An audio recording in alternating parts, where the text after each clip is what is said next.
O Comando da Noite está aqui com o deputado Rubens Júnior na Assembleia Legislativa do Maranhão, nosso entrevistado hoje aqui no programa Comando da Noite da Rádio Voz do Maranhão. Deputado, boa noite, é um prazer tê-lo aqui no programa, aqui na Rádio Voz do Maranhão. Boa noite, eu que agradeço o espaço, ainda mais diante dos últimos acontecimentos que marcaram certamente a comunicação livre do nosso Estado. E saber que temos espaços como esse, onde o diálogo é direto pela internet, onde não há censor, onde não há moderação, onde o mais importante de fato é a comunicação, nos deixa confiante de que esse processo de mudança tem que ser efetivo e que, portanto, quero eu agradecer a oportunidade de estar aqui hoje. Deputado, o senhor acha que esse momento da comunicação do Maranhão mostra um certo desespero por parte dos donos do poder que temem uma mudança que está em curso? Esse é um dos viés, não é o único. O desespero se dá na comunicação porque cada vez mais as pessoas dependem dos mecanismos tradicionais de comunicação. Hoje nós já temos a internet, cada vez mais tem o diálogo permanente, e hoje é cada vez mais rápida a informação de todas as ações ou omissões por parte de quaisquer que sejam os governos. Além disso, a imprensa nacional também tem ajudado nesse sentido, a desnudar o governo, a mostrar para o Brasil inteiro como é a realidade do Maranhão, a realidade sem as propagandas. Além desse avanço na comunicação, da democratização da comunicação, temos também que finalmente o Grupo Sarney começa a ter algumas derrotas em outros importantes campos de batalha, como é o caso do campo jurídico. Não se tem notícia de que o Grupo Sarney tenha perdido alguma ação em Brasília ou que tenha tido alguma decisão adversa nos últimos anos. Mas agora, no mês passado, tivemos o parecer do Procurador-Geral da República pedindo a cassação da governadora Rosiana Sarney no recurso contra a expedição do diploma número 809. Falo com propriedade, porque inclusive sou um dos advogados nesse processo, que sinaliza a queda que se aproxima. Não se dá só no judiciário e na comunicação, se dá em outros dois campos que merecem igualmente destaque. Um é no campo da política. Tivemos um membro da oposição nomeado para o primeiro escalão do governo da presidenta Dilma, que é o caso do Flávio Dino na Embratur. Tivemos aí a ruptura, por exemplo, do deputado Raimundo Cotrim, vindo para as fileiras da oposição, e ainda mais ele, que é uma figura emblemática, que chegou a ser secretário do governo Rosiana, é um homem respeitado e um homem extremamente leal, mas nem o Cotrim conseguiu continuar dando sustentação ao governo Rosiana Sarney. Então, no campo político também a derrota é iminente. E o quarto e último ponto, para mim o mais importante, é justamente do sentimento popular. As ruas dizem que está chegando ao fim esse império. Onde a governadora vai no governo itinerante, ela é recebida com cartazes de protesto, ela é recebida com vaias, ela é recebida com manifestações. As manifestações de junho e julho que aconteceram decorrente da saída da juventude do Facebook sinaliza isso. No Maranhão, o caráter essencial disso foi um fora Rosiana Sarney, contra a oligarquia Sarney. E isso refletido em todas as pesquisas. Toda e qualquer pesquisa realizada hoje no Maranhão, aparece Flávio Dino entre 55% e 60% de intenção de voto, portanto, vencendo a eleição no primeiro turno, e o candidato da oligarquia patinando entre 12, 15, 17 pontos percentuais, com uma diferença de mais de 40 pontos. Então, com essa democratização da comunicação, com o fim da invencibilidade no judiciário, com a ruptura de parte da classe política e principalmente com a sensibilização do povo, o império está caindo. Participando dessa conversa com o deputado Rubens Júnior aqui no programa Comando da Noite, na Rádio Voz do Maranhão, o jornalista Clodoaldo Corrêa, do Imparcial. Boa noite, Clodoaldo. Boa noite, Gilberto. Obrigado pelo espaço de participar dessa conversa, desse bate-papo aqui com o deputado Rubens Júnior. E queria também fazer uma pergunta ao Rubens com relação ao governo itinerante. As ações estão sendo encabeçadas pelo secretário Luiz Fernando, que é o principal, que é o pré-candidato do Grupo Sarney ao governo do Estado. Como é que você vê essa participação efetiva, essa mediatização do Luiz Fernando? Em primeiro lugar, nós não somos contra o governo itinerante. Qualquer governo pode fazer o que bem entender dentro das suas atribuições institucionais. Inclusive, o governo itinerante tem ajudado politicamente a oposição, como disse há pouco. O povo tem ido no governo itinerante manifestar contra o descaso do governo. O que nós somos contra é quando há uma confusão entre o secretário Luiz Fernando e o pré-candidato Luiz Fernando. Essa confusão não pode haver. Tem que diferenciar. e temos diversas denúncias de que há sim essa confusão acontecendo na prática. Um exemplo aconteceu na cidade de Santa Rita. Numa mesma conversa, o secretário Luiz Fernando trata tanto de convênio, como liberar um convênio, como corrigir uma irregularidade, e logo depois ele trata de voto, pedindo o voto dos presentes. Esta confusão nós não permitimos. Isso caracteriza o abuso de poder político, em alguns casos o abuso de poder econômico. E isso é que nós estamos combatendo. Então nós recorremos a quem? Ao Ministério Público.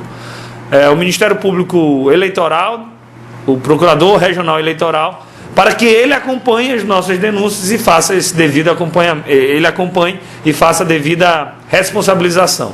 O que nós não aceitamos é o que sempre foi, que sempre aconteceu no Maranhão, inclusive aconteceu em 2010, se repita em 2014. A eleição de 2014 não vai ser um leilão. A eleição de 2014 tem que ser decidida no voto livremente. O único pedido que nós fizemos, em resumo, para o Procurador Regional Eleitoral foi: ajude-nos a garantir uma eleição limpa, onde o povo livremente decida o futuro do nosso Estado. Esse é o nosso desafio e assim nós temos trabalhado. Participação também aqui no programa Comando da Noite, na Rádio Voz do Maranhão, do Felipe Clã, participando dessa conversa também com o deputado Rubem Júnior. Deputado, aproveitando o gancho desse processo todo, nós temos observado que a judicialização dos processos contra o governo da Rosiana Sarney. Mas, ao mesmo tempo, nós temos observado que a mídia que pertence à própria família tem desviado o foco principal, que é a questão da corrupção com dinheiro público. Como é que o senhor olha dentro dos fatos desses processos todos que estão em pauta e que são fundamentados a partir do Diário Oficial publicado e assinado pela governadora, esse desvio de foco acusando vocês contra o progresso da saúde, contra o progresso do trabalho da governadora? Esse reflete o absurdo e a estratégia política eleitoral do Grupo Sarney. Eles contam uma mentira de forma reiterada, várias vezes, até o povo começar a achar que é verdade. Nós não somos contra as boas ações no Estado do Maranhão. Nós somos contra, como tu bem falaste, dos abusos e do desvio, dos indícios de corrupção que há no balde no atual governo. Por exemplo, o Hospital do Servidor, o Hospital Carlos Macieira, já teve gasto algo em torno de 70 milhões de reais no Hospital Carlos Macieira, sem que haja lá um centro cirúrgico.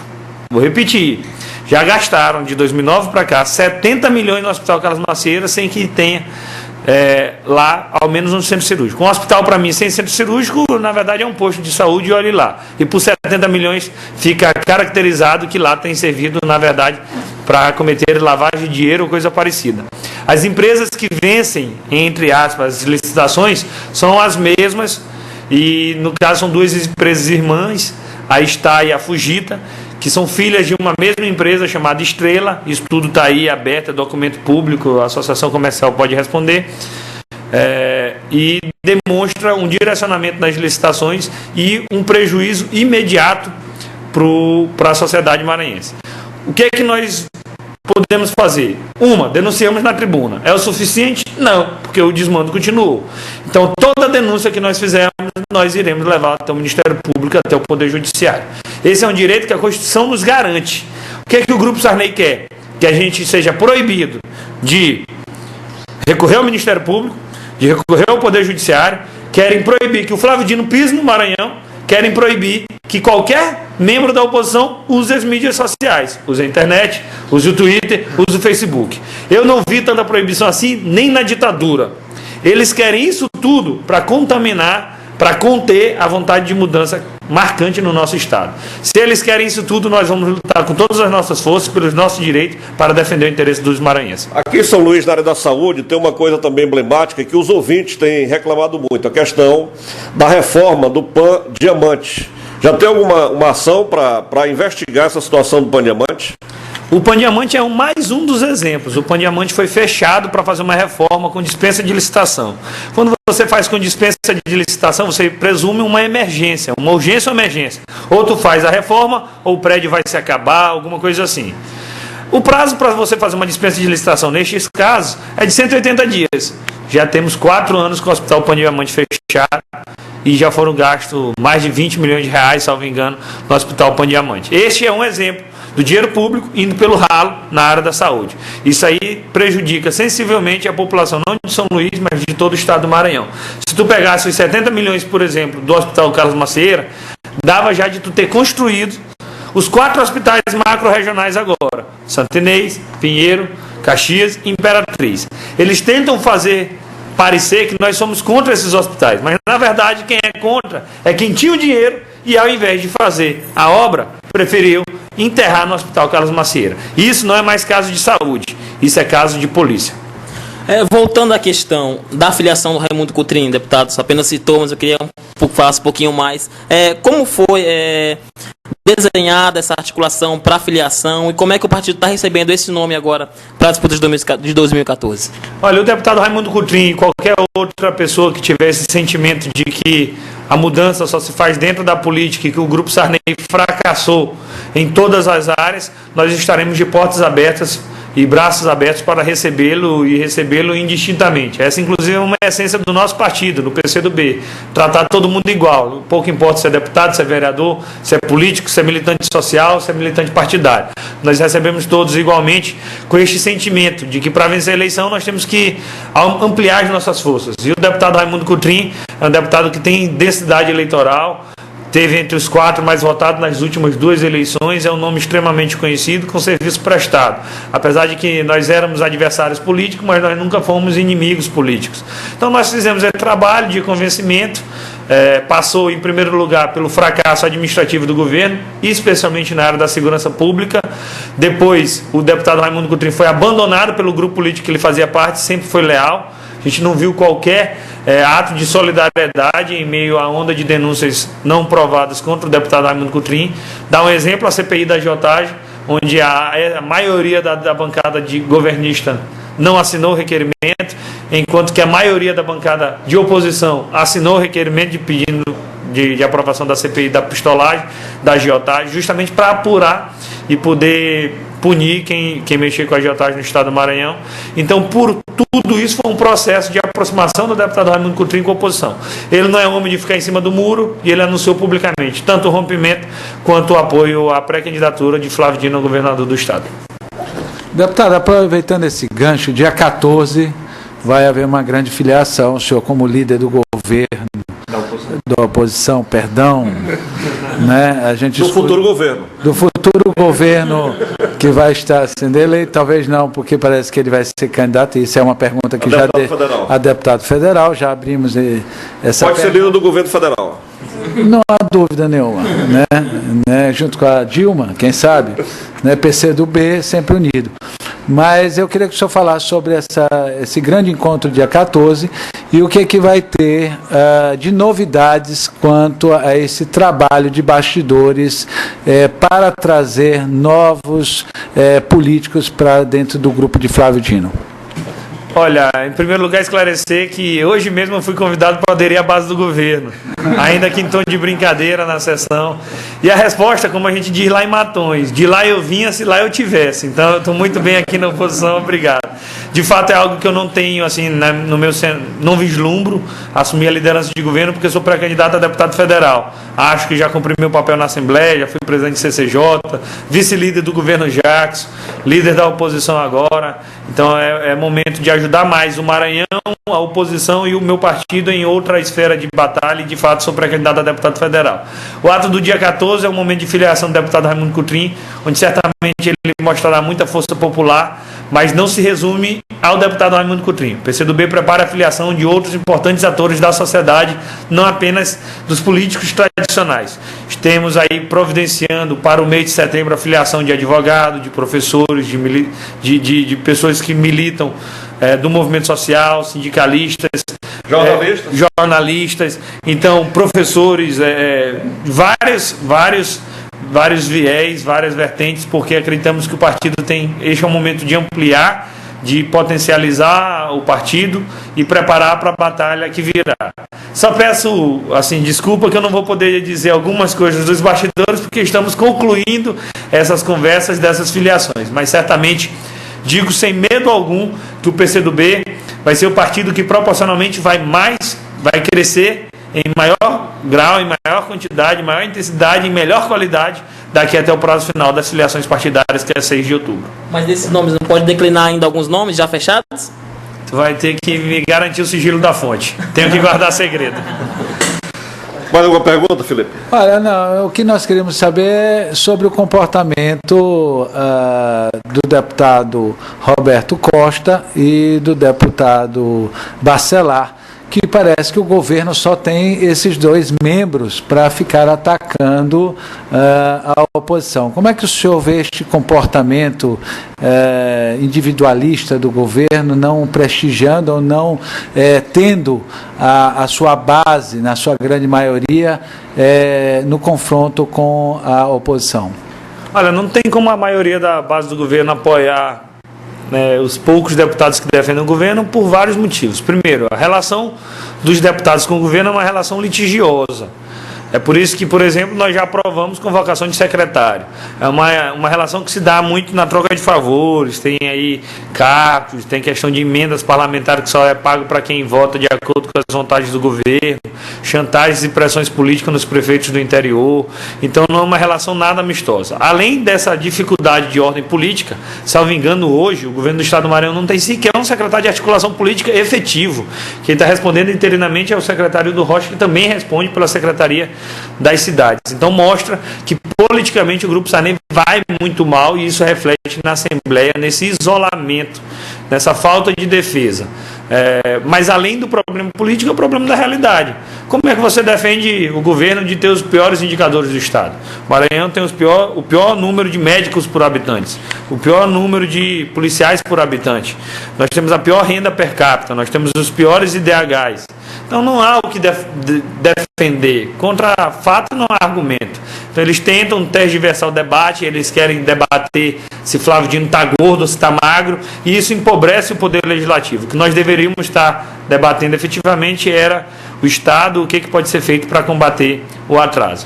Vejo então esse ato de isolamento dos poucos deputados que defendem o governo, tanto do enfraquecimento do processo político dentro do Grupo Sarney e da indefensabilidade dos dados que nós conhecemos no dia a dia.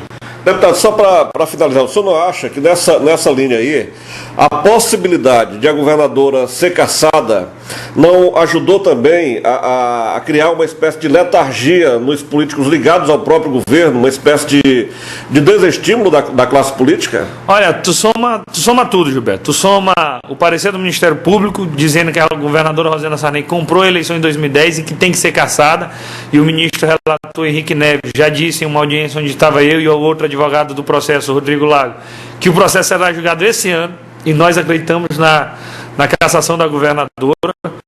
Junta-se também as pesquisas eleitorais que indicam o Flávio amplamente na frente, junta-se também o que todos escutam na rua. E isso naturalmente repercute na classe política e se repercute na sociedade. E é por isso que a oposição cresce vertiginosamente, qualitativamente, e isso irá resultar, sem dúvida alguma, na vitória eleitoral do ano que vem. Acho que este não é o momento de debater a eleição do ano que vem, esse é o momento de debater o Estado. É isso que o nosso partido, por exemplo, está fazendo. Nós temos um movimento Diálogos pelo Maranhão, onde já percorremos mais de 30, 40 cidades, onde o mais importante do que falar é ouvir quais são as reivindicações da população, e assim a gente escuta das reivindicações mais simples, porque o nosso povo é tão carente que até os pedidos são simples, como a questão de resolver o problema da água, ter o mínimo atendimento médico, potencializar o turismo, potencializar a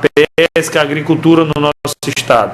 Então, este é o momento de diagnosticar o quadro real que nós temos no estado e apresentar propostas e soluções diferentes do que nós estamos vendo. Insisto, o Maranhão não é condenado a ter os piores indicadores sociais, e isso só será possível fazer essa ruptura a partir de um processo de mudança política. Esse é o nosso desafio, e é para isso que nós estamos nos colocando à disposição. Deputado, agradeço a sua participação aqui no programa Comando da Noite, aqui na Rádio Voz do Maranhão Online, e que, na verdade, a oposição do Maranhão com esse fortalecimento, de repente pode ampliar até essa vantagem também, né? Muito obrigado pela sua presença aqui na Rádio Voz do Maranhão. Eu é que agradeço e encerro como eu iniciei.